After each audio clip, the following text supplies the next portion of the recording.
दया करुणा के सागर श्री साधु संतों और गुरुजनों के आशीर्वाद से सभी भक्तजन कुशल मंगल होंगे। इसी मंगल कामना के साथ आज हम ऋषि पंचमी कथा का वर्णन करेंगे।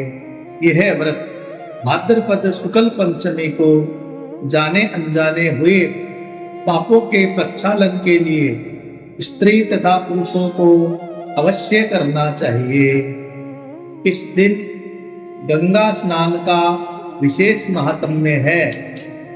यदि गंगा स्नान सुलभ ना हो तो पास वाली नदी अथवा तालाब में स्नान करना चाहिए। यदि यह भी सुलभ ना हो तो घर पर प्राप्त जल में गंगा जल मिलाकर नहाना चाहिए। प्रातः काल 108 बार मिट्टी से हाथ धोकर मिट्टी, गोबर, तुलसी जी की मिट्टी, पीपल मिट्टी, गंगा मिट्टी, गोपी चंदन, तिल, आंवला, गंगा जल, गोमूत्र आदि को मिलाकर इनसे हाथ पांव धोए। 108 पत्ते सिर पर रखो, 108 बार गंगा जल से नहाओ, नए कपड़े पहनो, गणेश जी का कलश, नवग्रह तथा सप्तऋषि अरुंधति की पूजा करके कथा सुनो। पूजा के बाद 4 केले, थोड़ा घी, चीनी तथा दक्षिणा रखकर बायना निकालो। इस पर हाथ फेरकर किसी ब्राह्मण या ब्राह्मणी को देना चाहिए। एक समय भोजन करो। भोजन में दूध, घी, दही, नमक, चीनी, अनाज कुछ नहीं खाना चाहिए। केवल फलाहार पर ही रहना चाहिए। ऋषि पंचमी की व्रत कथा कुछ इस प्रकार से बतलाई गई है। भक्तजनों, सीताश्व नामक एक राजा हुआ। उन्होंने एक बार ब्रह्मा जी से पूछा, पितामह, सब व्रतों में श्रेष्ठ और तुरंत फलदायक व्रत का विधान बताइए। ब्रह्मा जी ने उत्तर दिया, राजन, ऋषि पंचमी का व्रत ऐसा ही है। इसके करने से सब पाप नष्ट हो जाते हैं। विदर्भ देश में कुंतक नामक सदाचारी ब्राह्मण रहता था। उसकी पत्नी बड़ी पतिव्रता थी, जिसका नाम सुशीला था।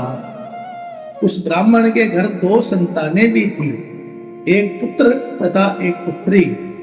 विवाह योग्य होने पर उसने समान कुलाशील वाले वर के साथ कन्या का विवाह कर दिया। देव योग से कुछ दिनों के बाद वह विधवा हो गई। दुखी ब्राह्मण दंपति कन्या सहित गंगा तट पर कुटिया बनाकर रहने लगे। एक दिन कन्या सो रही थी। उसका शरीर कीड़ों से भर गया। कन्या ने सारी बात मां से कही। मां ने पति से सब कहते हुए पूछा कि प्राणनाथ, मेरी 7वीं कन्या की ये गति होने का क्या कारण है।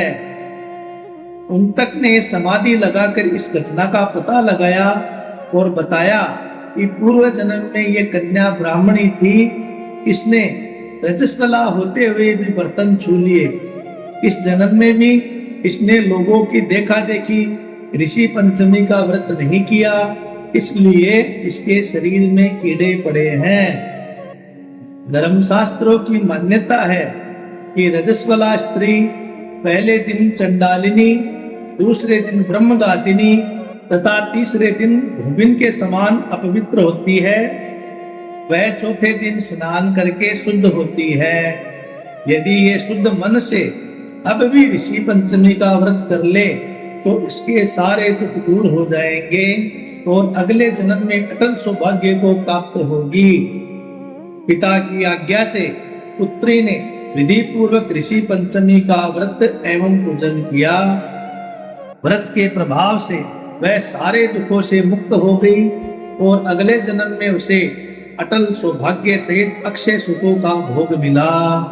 बोलिए श्री ऋषि पंचमी व्रत कथा की जय हो। जय श्री राधे कृष्ण।